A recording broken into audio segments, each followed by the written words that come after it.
Sa pagdating ng unos ng hangin at ulan, tanging pangalan mo, Ama, ang tinatawagan. Ikaw aming tanglaw sa gitna ng karimlan. Pag-ibig mo sa tuwina ang aming sangkalang.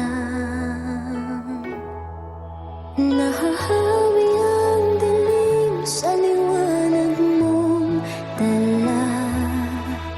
Ikaw ang aming Diyos, ang tanging pag-asa. Sa iyong magagawa ay nagtitiwala, maglilingkod sa iyo.